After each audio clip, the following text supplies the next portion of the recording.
รือนักพจน์ในการประกอบพิธีกรรมแต่มุสลิมทุกคนเป็นทั้งคฤหัสถ์และนักบวชอยู่ในตัวคนเดียวกัน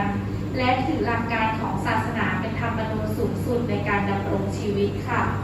การละหมาดของเราในครั้งนี้เป็นการปฏิบัติศาสนกิจอย่างหนึ่งในศาสนาอิสลามเพื่อเป็นการทำดีต่ออัลเลาะห์มุสลิมทุกคนจะต้องละหมาดวันละ5 เวลาเรียกว่าละหมาดฟันดูละหมาดหมายถึงการขอพรความหมายทางศาสนาหมายถึงการกล่าวและการกระทำซึ่งเริ่มต้นด้วยตักบีรและจบลงด้วยสลามการละหมาดเป็นการสร้างเอกภาพอย่างหนึ่งของมุสลิมเมื่อละหมาดมุสลิมทั่วโลกหันหน้าไปทางกิบละห์เพื่อเคารพภักดีต่ออัลเลาะห์การละหมาดฝึกฝนให้เราเป็นคนตรงต่อเวลามีความอดทนและขัดเกลาจิตใจให้บริสุทธิ์ผ่องแผ้วไม่ประพฤติสิ่งหนึ่งสิ่งใดในทางชั่วร้ายดังและจงละหมาดแท้จริงการละหมาดจะยับยั้งความลามกอนาจารและสิ่งต้องห้ามการละหมาดหรือการนมัสการพระเจ้าคือการแสดงความเคารพต่อพระเจ้าเป็นการปฏิบัติเพื่อแสดงความภักดีต่อพระเจ้าการสำรวมจิตระลึกนึกถึงพระเจ้าการละหมาดเป็นการขัดเกลาจิตใจให้สะอาดบริสุทธิ์อยู่ตลอดเวลานอกจากนี้ยังเป็นการสร้างพลังให้เข้มแข็งการสำรวมจิตหรือการทำสมาธิเพื่อมิให้จิตใจวอกแวกไปในเรื่องต่างๆเป็นภาวะที่จิตใจได้เข้าไปสัมผัสกับความเป็นเอกภาพกับพระเจ้าทำให้จิตสงบตั้งมั่นอดทนผู้ที่มีความทุกข์และประสบปัญหาชีวิตในด้านต่างๆการละหมาดเป็นเครื่องช่วยที่ดีที่สุดทั้งยังฝึกตนเองให้ตรงต่อเวลามีความรับผิดชอบในหน้าที่อยู่ในระเบียบวินัยรักษาความสะอาดและยังเป็นการบริหารร่างกายอย่างดียิ่งหากเป็นการละหมาดรวมยังเป็นการแสดงออกถึงความสามัคคีพร้อมเพรียงความเสมอภาคและพาราดอนภาคอีกด้วยการทำละหมาดเป็นกิจที่ต้องทำเป็นประจำเวลาเริ่มตั้งแต่ดวงตะวันคล้อยจนเงาของสิ่งหนึ่งสิ่งใดทอดยาวออกไปเท่าตัว 3. ละหมาดอัสรีเวลาเริ่มตั้งแต่เมื่อเงาของสิ่งหนึ่งสิ่งใดยาวกว่าเท่าตัวของมันเองจนถึงอาทิตย์ตกดิน 4. ละหมาดมักริบเวลาเริ่มตั้งแต่ดวงอาทิตย์ตกดินจนสิ้นแสงอาทิตย์หรือเวลาพบค่ำ 5. ละหมาดอิชาเวลาเริ่มตั้งแต่เวลาค่ำจนถึงก่อนฟ้าสางลำดับต่อไปขอเชิญผู้นำละหมาดค่ะ อัลลอฮฺอักบัรอัชฮะดุอัลลาอิลาฮะอิลลัลลอฮฺอัชฮะดุอันนะมุฮัมมัดันรอซูลุลลอฮฺฮัยยะอะลัศศอลาฮฺฮัยยะอะลัลฟะลาฮฺقد قامت الصلاة قد قامت الصلاة الله أكبر الله أكبر لا إله إلا الله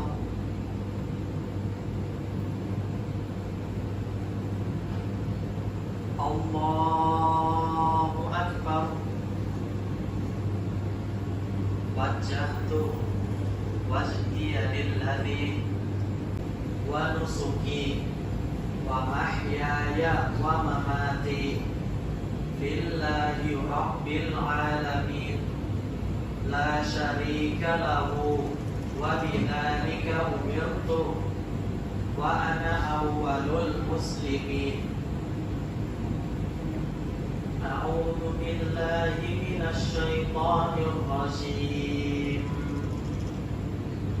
بسم الله الرحمن الرحيم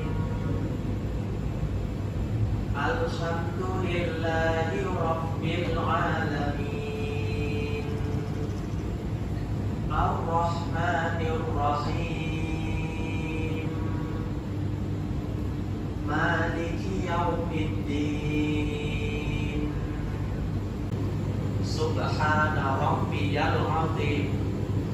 سبحان ربي العظيم سمع الله لمن حمده ربنا لك الحمد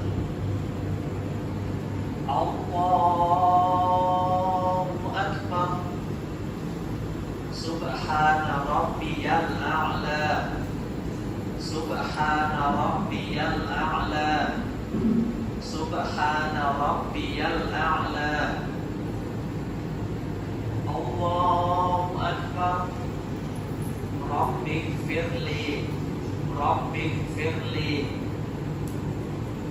الله أكبر سبحان ربي الأعلى سبحان ربي الأعلى سبحان ربي الأعلى الله أكبر بسم الله الرحمن الرحيم الحمد لله رب العالمين الرحمن الرحيم مالك يوم الدين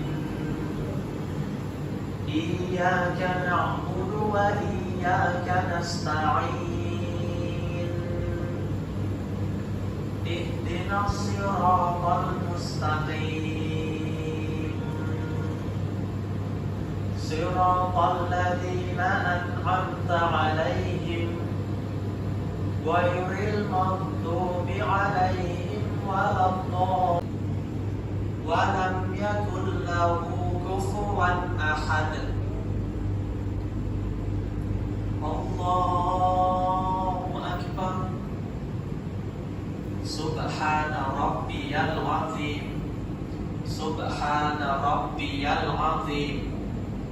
سبحان ربي العظيم سمع الله لمن حمده ربنا لك الحمد الله أكبر سبحان ربي الأعلى سبحان ربي الأعلى سبحان ربي الأعلى الله أكبر رب اغفر لي رب اغفر لي الله أكبر سبحان ربي الأعلى سبحان ربي الأعلى سبحان ربي الأعلى الله أكبر التحيات لله والصلوات والطيبات السلام عليك أيها النبي ورحمة الله وبركاته